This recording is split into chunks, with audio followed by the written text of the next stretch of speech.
Good evening and thanks so much for joining us for the news at 6. I'm Dawn Baker. And I'm Mike Sela. Tonight, new details revealed in court as to why prosecutors believe two men dressed as Amazon workers targeted a man at his home back in January. I want to show you this video that went viral, showing the men forcing their way into the man's house on Price Street in Savannah before beating and robbing him. Well, the two men accused of the crime had a day in court for a court hearing today. Our Madeline Bierster has been covering this case since the very first day and was in court for these hearings. Madeline, why do police say this man's home was chosen, and how do the two suspects know each other?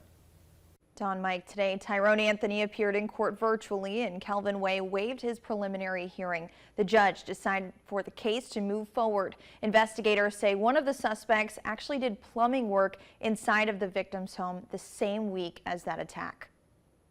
Tuesday's hearing revealed many details prosecutors are bringing against 26-year-old Kelvin Way and 27-year-old Tyrone Anthony about that January 11th crime.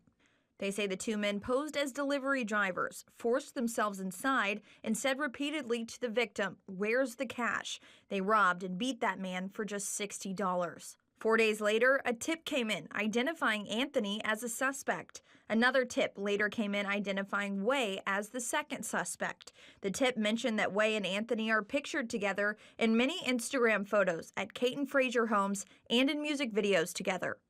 In addition to cell phone data connecting the two men to that scene, officers say Way and Anthony were caught on surveillance video driving Anthony's mom's car going to and from the home that day that the crime was committed. According to officers, photos of both men online showed them wearing the same shoes and attire as the men in that camera footage.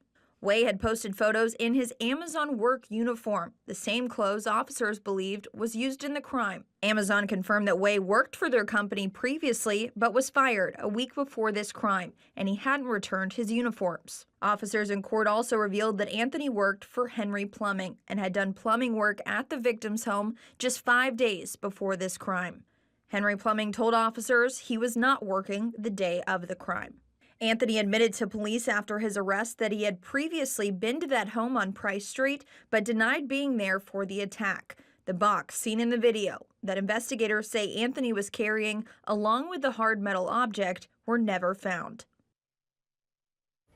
As for the victim, he is doing okay. I saw him today, still recovering though, with tons of support from the local community. As for Way and Anthony, the two are both still denied bond. They're both being held at the Chatham County Jail tonight. The case will now go before a grand jury to decide whether or not to indict them. Reporting live in studio, Madeline Bierster, WTOC News.